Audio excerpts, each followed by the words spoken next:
Well, hello everyone. Hi, I'm Morgan, And I'm Megan, twins and host of M&M Chat. a monthly podcast that brings together our many commonalities: motherhood, farm life, fitness, chasing our passions, and goal chat. It is our goal to create a show that is positive, real, and fun. Now let's dive into this month's episode. Welcome back, everyone. We are so glad that you are tuning in again for our second episode. Hi, Morgan. How are you tonight? Hey, I'm good. I got a little makeshift setup over here. I got my computer and microphone sitting on top of a pack and play. So hopefully it doesn't fall off and we're be doing okay. We But you gotta can do what we gotta do. Yeah, you can see that we're recording. If you're watching this on YouTube, you can see that we're recording in two separate locations tonight. Funny story, if you watched Megan's stories on Instagram the other day on Sunday, she posted that we tried recording this episode once already, but we realized about three-fourths of the way through that we did not actually hit play. So So, note to self, we actually have to hit play, and this time I think we did. yeah, so take two. So, Megan, what are you sipping on tonight? Anything fun?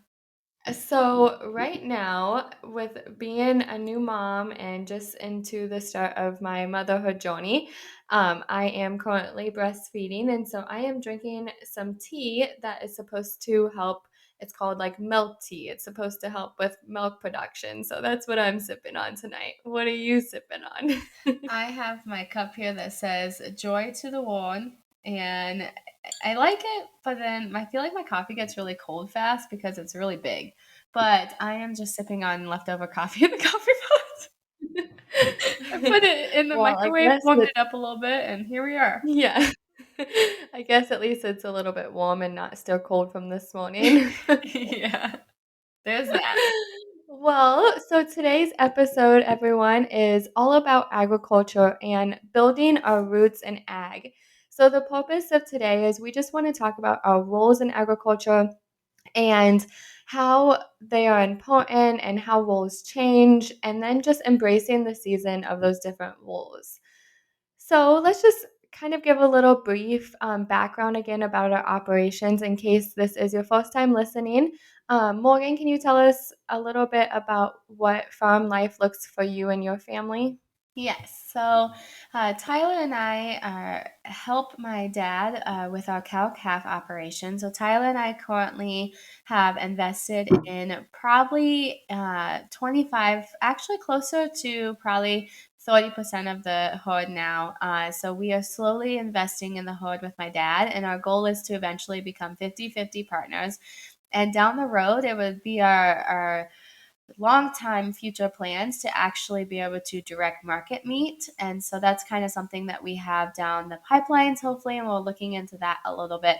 But we have a small cow calf operation with my dad, and Megan is a part of that as well. It's the herd that we grew up with. So my grandpa, when he was farming, we had a pretty large farm, and my dad was a part of that as well. And then when we were growing up, though, my dad ended up getting a job in town. So when my grandpa retired, he sold everything instead of transitioning it. And then Megan and I won 4-H, which we talked about in the last episode. And we slowly started to build that herd back up. We started with one cow that we showed, that was our stepsister Leah's, and Josie started the herd from one cow to now we have 25, which is still pretty small compared to a lot of farmers. But with us working full time, it's the perfect amount for right now. And so we grow hay for those cows and feed it to them in the winter. And then my big part of the farm, the cows are a big part of my passion too. But what I've added is the flowers, and the flowers we talked about that a little bit last time too. So if you haven't listened to episode 1, I encourage you to go back and kind of get a background about us. But I grow cut flowers, and I now am starting to do more with farmers markets and CSA, which is community supported agriculture, which is where people can come and buy a bouquet weekly in the summertime. They get a subscription where they have a fresh bouquet every week. So I grow primarily summer annuals for the flowers. And with the flowers, it would be my goal one day to have a flower shop on the farm, which I think would be really awesome. So that is a little bit of the farm background in a really quick nutshell. So Megan, tell us Yeah. about your farm.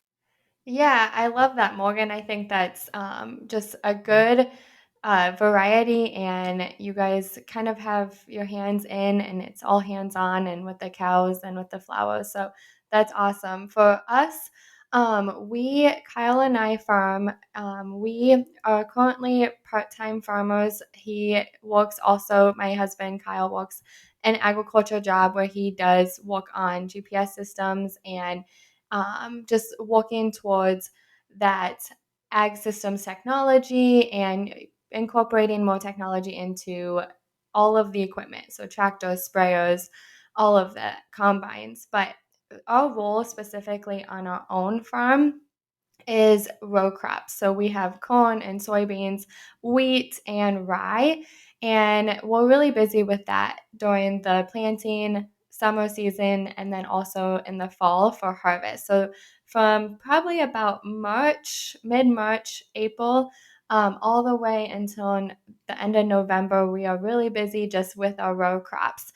Kyle does help his dad and uncle farm also with the cows. We do not currently have any cows of our own, but we are busy helping with his dad's operation, and they have over 300 head of cattle. So he is oftentimes helping with chores or making food for the cows, and they breed the cattle, so they have the whole line. They breed the cows and then the cows calve and then they keep them and then they feed them out. And so they kind of go from start to finish and then they sell them later for beef. And oftentimes we will get the beef for our own house as well. So that's really nice to have homegrown beef. It's the best, it's so tasty. But down the road, we see ourselves just growing our farm and how many acres that we farm and just maybe doing some custom work. Kyle would like to continue working his own crops, but then also doing some custom spraying. So that's kind of what ours looks like right now. So, Megan, you mentioned wheat and rye and things like that. So, here in Iowa, we often think of corn, soybeans, corn, soybeans. So, can you tell me just a little bit about why you plant wheat, what you do with the wheat, and kind of your experience with that?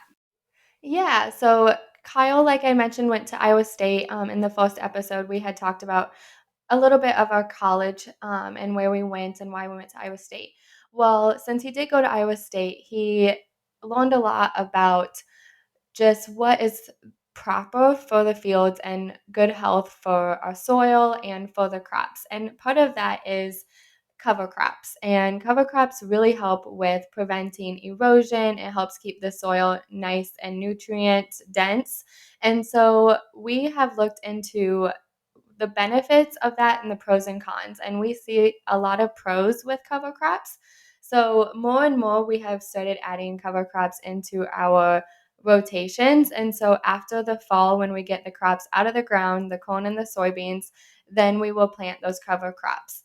And that will be either wheat or rye. And then they go dormant or they don't even start growing until the springtime. And then they'll start sprouting and germinating in the spring, and then eventually they'll be growing. And oftentimes, farmers will then kill that crop off before they plant the next crop.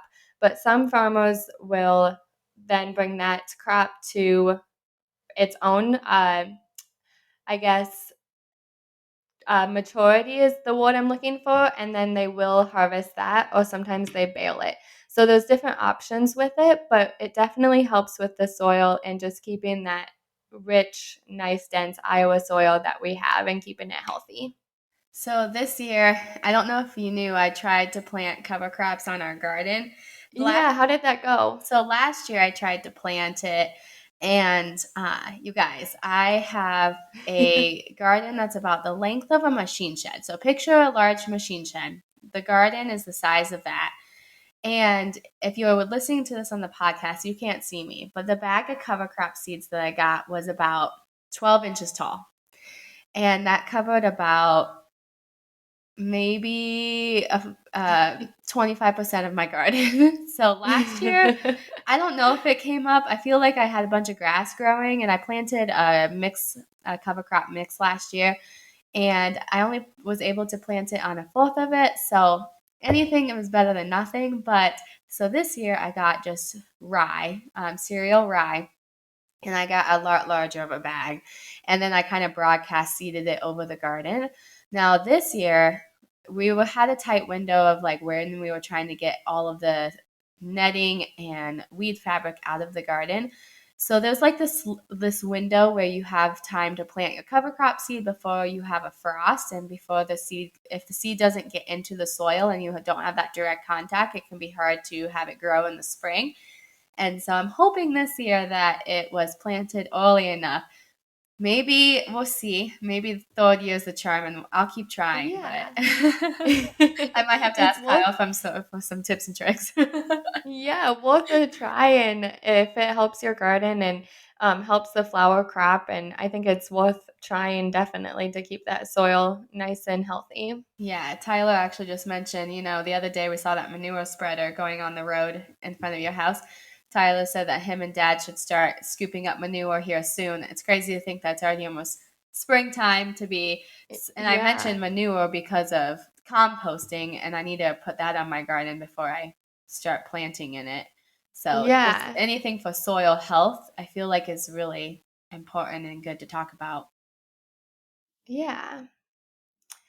So speaking of soil health and just kind of talking now, transitioning. So today we really want to focus on your role in agriculture. So Megan, I know you had different seasons, like especially since you and Kyle have been together since high school. Like you guys have been through lots of different seasons together. So can you tell me how has your role changed with those different seasons that you've experienced? Yeah, so right now I'm actually in a little bit of a transition for the season and the role that I play on the farm. But when I was growing up, I was very hands on for the farm. I helped my dad. We have a blended family, and so oftentimes it was my dad and my siblings on the farm. And so we would help with carrying the gates, we would help with vaccinating the calves and the cows, and we would carry the feed buckets. And so we were very hands on. We'd drive the 4-wheeler and check all the fences. And so I grew up with that mentality of being on the farm and being in the mix of it all. And oftentimes now I say I'm cattle deprived because I'm just not around the cattle as much as I used to be, and I do miss it. My role has kind of shifted a little bit now that I am married and we do have a little boy. So it currently looks like a little bit less of the hands-on for the farming aspect, but more of the behind the scenes. And so when something comes up, like vaccinating the cows and getting them all in and going through and walking the cattle, then oftentimes I still get called to help with that because it does take lots of hands. And so I'm still proud to say that I help with that on my dad's farm and then sometimes on our own farm with my husband. But right now, Kyle's operation is they have 4 guys who work together. So it's Kyle, his cousin, his dad, and his uncle.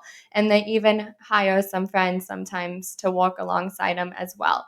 And so you'll have 4 or 5 guys working the machines. So they're in the, for example, at harvest time, they're in the combine, they're in the grain cart, they're in the semi. They're running from the field to go grab more seed in the planting season or to take loads of corn. So it's just always hands on and fast paced for the guys and driving those big machines. And Kind of I have a do enjoy, system, it seems like, because they do have a they do system. And it throughout the day that they kind of get a rhythm. yeah, they get a rhythm, and I do enjoy learning more about driving the equipment. In the past, I've had Kyle teach me how to drive the grain cart. My dad has worked on teaching me how to give a bale of hay. So I do have that interest to work in the tractor. But like Morgan said, they have a rhythm. There's already 4 or 5 guys. Sometimes I feel like I could be productive elsewhere. So that's where my role now has switched to a little bit more of the maternal aspect in the fact that I am helping with making meals. I'm bringing things out to the field. I've made some, I call myself like the farm Uber, or going to run and grab parts. I've gone 40 miles to go get something from John Deere. And so it's just more of the behind the scenes now for me, which we'll talk later about the comparison game because that is a little bit tricky for me. That is hard because I do like to be outside. I like to be out in the air and the nature and being around that farm and just smelling the farm life. I love that. So this transition is a little bit tough for me, but I do still find importance in it. Yes. Yeah, definitely. Now, you say you're the firm Uber, and so can you tell us a little bit what you mean by that and behind the scenes stuff like the Meals on Wheels? Can you describe in detail like how do you take Meals on Wheels to like guys in the combine in the grain cart and everyone's just like in every fast pace like walk me through that process. Yeah. Yeah. So it's still a learning process. I have to give my mother-in-law so much credit. She just watching her be the Meals on Wheels, she's literally brought pancakes out to the field in the morning before with syrup and the hot and bacon, and she's got she's got it down. Yeah. And I she has also have all to the say right equipment. Lisa is the host of uh, Post. Yes, exactly. So I've learned a few tricks from her, but this fall, for example, my Meals on Wheels was combined with the other ladies who are also playing a role on the farm. And so we made a schedule and we took turns and we just said, okay, I'll take Monday and I'll bring food out to the field. I'll take Tuesday, I'll take Wednesday. And we just kind of made a rotation. And so sometimes it worked out where I'd go to the field and all the guys would be there. One would be in the combine, one would be in the semi, one would be in the grain cart, and one would be coming back with a load. And so we all met there and we opened the back of my car and everything was in there from the crock pot to the plates to the spoons to the napkins. All of it was in there and we would all eat together and it was like a rare moment. Dogs would be running around and it was nice. It was like, okay, we're all eating the warm hot food. But that didn't always happen. There was times when I would call Kyle and say, "The food's done. Where is everybody?" And he said, well, they're all over the place." And so I would take my car and hope that the food was still semi-warm by the time I got it delivered to everybody.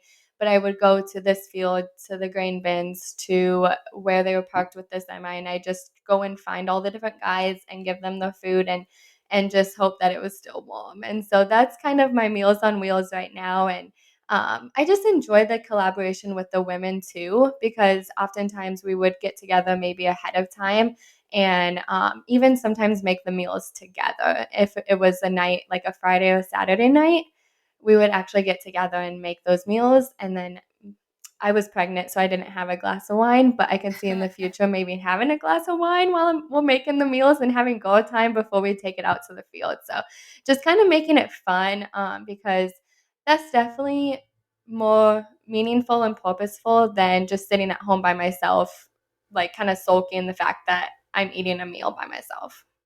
Yeah, definitely. I think that's awesome. And like you said, it's a way to have that community. I feel like that community is so important because I feel like when you and Kyle first got married, it was a little like lonely sometimes during the busy seasons of planting and harvest. Like you said that he was out super late, and this way you're collaborating and having a community of people who are in the same boat as you that can relate to the season that you're in and you guys can be there to support one another, but then also you're feeling like you're adding value to the firm and supporting your husbands or your significant others that you are contributing to the overall goal and mission of the firm. Definitely. And you listeners out there, if you are farm wives as well, or maybe you are the farmer, you know the late hours that it usually takes, and And even especially during other the busy jobs season. like thinking about Snow removal or doing like trucking. I know, or even people who are married to healthcare workers that have kind of odd odd hours or hours. weekend hours. those can be lonely nights and it can be late nights. And so it definitely takes that community for sure. Yeah, definitely. So Morgan, what does your specific role look like? You kind of talked about it a little bit with being that you and Tyler have recently purchased your own set of cows that are about to calve soon. You have the flowers, which we know you're super hands-on with because that's your baby.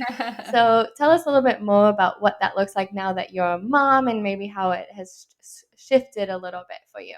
Yes. So Tyler and I, when we got married, I am not kidding you. We would spend hours on the farm. We would stay out late until about like 9 p.m. and then we'd come home, have a quick dinner or things like that. Like Tyler and I literally like lived down at the farm when we first got married. And we just spent time cleaning up the farm, walking on fences, getting the garden going, walking with the cows and stuff like that. And slowly over time, I've been able to have more practice with the tractor and things like that. But I'm still learning and growing on that. For like when we were growing up, we had our 4-H calves, but we didn't have a very large farm at the time. So we didn't have a lot of opportunities to drive a tractor. So I always say, like dad always says, that we could do anything boys could do. And I truly believe that, but we just didn't have the opportunity to practice driving it.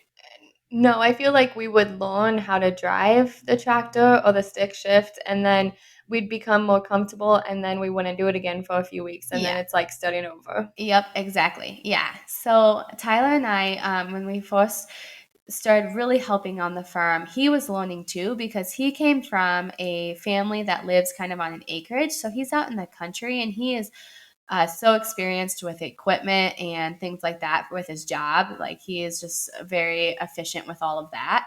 But then just adding in the agriculture aspect of like learning about the cows and the hay production and the different more technical things of like farming as a whole as an industry. So we just like really immersed ourselves in it. And the garden was kind of taking off. So the first few years I just grew flowers for myself and we were learning about weed fabric and drip irrigation and all of that. And so, like you said, I'm all hands on deck when it comes to the flowers.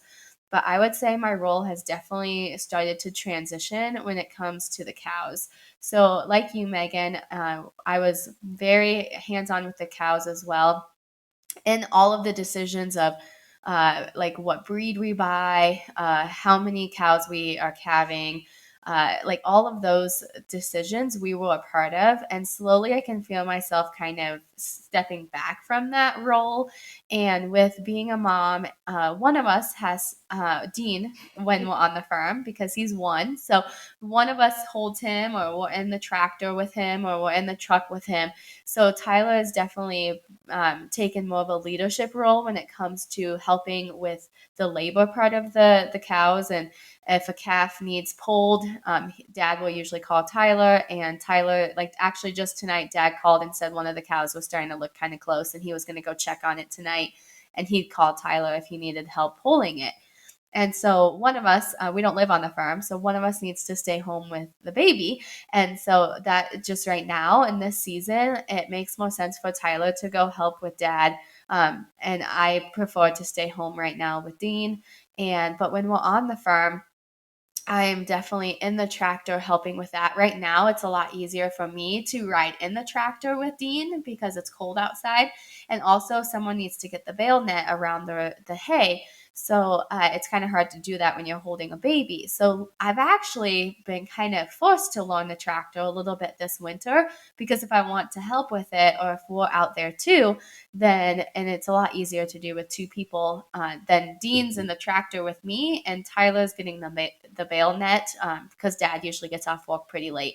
So I've definitely had to learn how to drive the tractor more efficiently this year. And Tyler just said the other day that he thought I was getting a lot more comfortable with it. So that's really I can see that too, good to just hear. from hearing from you. Yeah, and but it's definitely been a learning curve. Like I was just telling Megan before we started this podcast episode that The other day, I put the new bale down and I went to pick up the bale ring. And so, if you don't know what a bale ring is, it's to keep the hay all in one spot so the cows don't trample it. And so sometimes you have to move it if it's starting to get too much leftover hay at the bottom.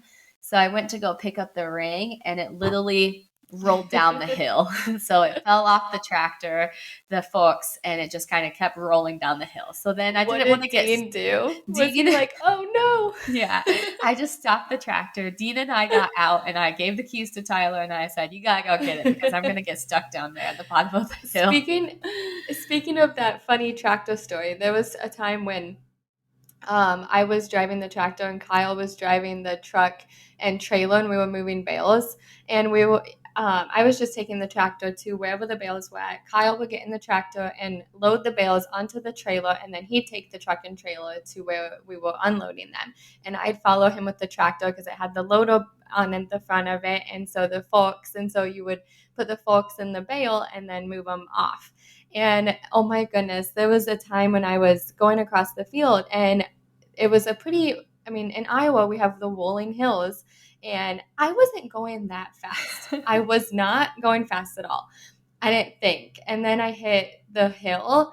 I guess I hit it too fast, and I was like, whoosh, and I went over the hill. I airborned it. The door flung open. I was in panic mode. And I was like, heart almost had like a spaz attack because I was like, oh my gosh, what just happened? And so then I was scared and nervous, and Kyle was like, why didn't you slow down? I'm like, I didn't think I was going that fast. So definitely still learning. Yes, yes, for sure. And yeah, definitely. I feel like, and like you said, like after the season when they're back on pasture, by the time we go back to hay again, I'm gonna like have to regain my surroundings and Yeah. be like, okay, what lever does what? But I'm definitely Exactly. This getting. summer you'll probably be raking the hay. Yeah, yeah, yeah. Dean alongside the other night, he fell asleep in the tractor because we had to give 3 bales to the old cows, one to the new, and a cornstalk bale. So we were out there for quite a while. So he ended up falling asleep on the seat. But I yeah, so I'm definitely getting more comfortable. But right now, I would say it's kind of Dad and Tyler that's doing the main bulk of the cows, and I'm there and it's like supportive and things like that. But right now, I feel like this like season is like there's only so much that we can take on as individuals, like so thinking about Dean and thinking about the flowers, and I need to start secessions and stuff like that, and now we're trying to keep better records for the cows and stuff. So like tonight Tyler was like the one cow 357 looks really close, and then I was like, is that our cow or is that Dad's cow? And he's like, that's ours. And I feel like he's got like all the numbers and the data, and he's got all of this like going on in his head, and I feel sometimes like I'm one step behind because I'm half in the conversation. I'm not always out on the farm when Dad and Tyler are talking about something, which I'm not used to because I usually am in Yeah. every decision. And I so feel that for sure. that's been kind of an adjustment, is like it's okay if I'm not in like a management role for everything. Like I can have things that are like my priority right now in this season because that season might change. Yeah, and the rules, no matter what the rule is, it still plays a part in the operation. So whether it's like you said, the management side of it, or if it's the behind the scenes, like making sure that our house is picked up, or food is on the table, or kids are bathed, like that's kind of the season right now for us. And when we can help on the farm, we definitely do. Yeah. And when we can get the kids involved, mine is still Andrew's still really little, so he hasn't really been involved yet, but he will be for sure. Yes. Yeah. The last 2 nights we've been outside and we try to come inside for dinner, and Dean starts crying because he loves the outdoors. Like literally, I brought him in and he was like running back to the door to go back outside. So this summer, I'm just so excited to see what it's like with him on the farm, Oh, because yeah. last summer he was like in the little carrier or in the stroller taking things in, but this year he's gonna want to be like playing in the door and running around and Yeah, yeah. Yeah, so well, we are getting close to, we want to try to keep these episodes around 30 minutes. We're getting close to that time, but we just want to mention too that social media plays a huge role in even the agriculture industry. So I'm sure that you follow Morgan, you probably follow some ag influencers, or maybe some people who are farm wives, or maybe they have agriculture jobs and maybe they're raising kids on the farm. I definitely follow some of those pages and those people.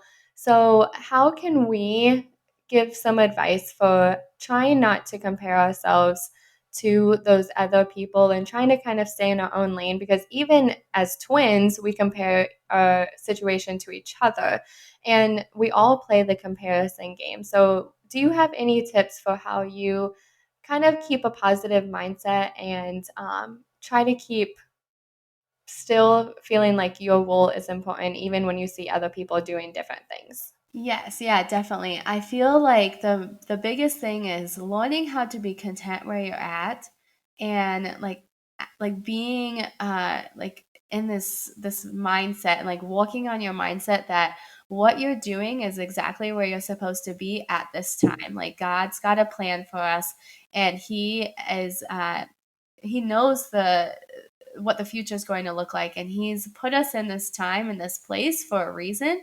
And so no matter what your role is, it's important, and you are serving people in your family, and you are providing, whether that's if you are a stay-at-home mom, or if you work a full-time job, a part-time job, if you work on the farm, if you're in the house, like your role is providing for your family in whatever way that looks like.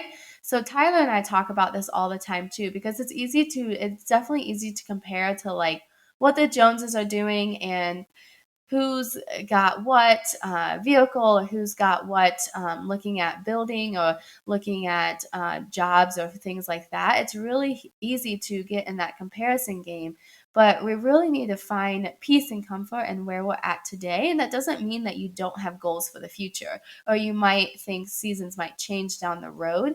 But just looking at people on Instagram and Facebook, and also realizing that it's the highlight reel. I mean, even me, I'm posting the things that I'm excited about and the things that are going well. I'm not posting the time we went to the farm and Dean cried the whole time. Like I'm not posting those things. So just remember that Instagram and Facebook and social media is a highlight reel. And I think if you keep that in mind, and then also just keep in mind your own track and your own goals and your own values as a family, then that will really help to lessen your comparison game. I love that. I think that's right on point. I just want to add to that, when you are thinking about appreciating the farm life and appreciating who is helping with that operation, looking at all of the roles. And so, for example, this past fall during harvest season, there is a Farmers Appreciation Day, and everyone was posting pictures of the farmer. And oftentimes, I mean, this we're trying to break stereotypes in that women can be in ag too, and we're seeing more of that, which I love because it's so important. But everyone that I was seeing on Facebook was showing a picture of the farming husband, and I posted a picture of myself with a whole spiel of like what I helped bring to the table when it comes to the farming operation. And there was so many farm wives and farm moms who messaged me or commented on my post saying how they appreciated that, because even though it is Farm Appreciation Day, we want to thank the farmers who are out in the field, who are producing our food, who are providing for our country, who, like, we wouldn't be able to have so many of the things that we have without farming.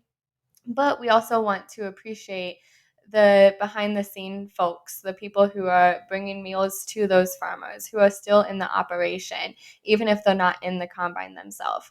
And so it's important for us to find those people that we can relate to, and not only look at those other accounts that are maybe the moms who have the little kid in the combine and they're actually doing the combining work.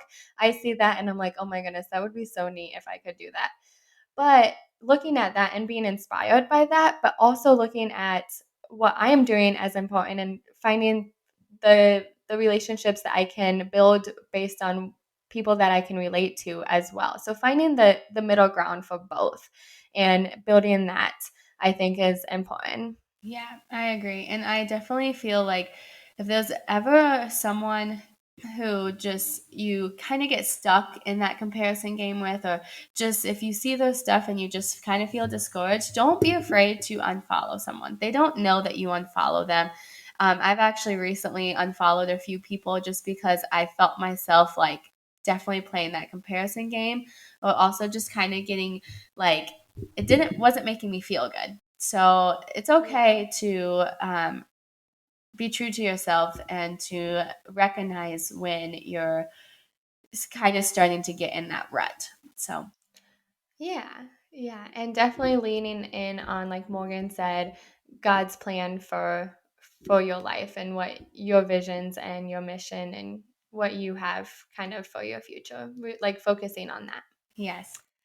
Well, we should probably wrap it up here. So tune in for our next episode. We are going to be talking about motherhood in the next one, which Megan and I are still fairly new at. So join that for some funny stories and laughter and craziness. And if you liked today's episode, we would love it if you shared. If you shared it on your social media pages, tag us, follow on YouTube, or subscribe on any podcast channel that you go to, your platform. So we'd love to hear your feedback. Thank you, everyone. Have a great night or great Thank day, you. Bye, whatever Morgan. time you're watching.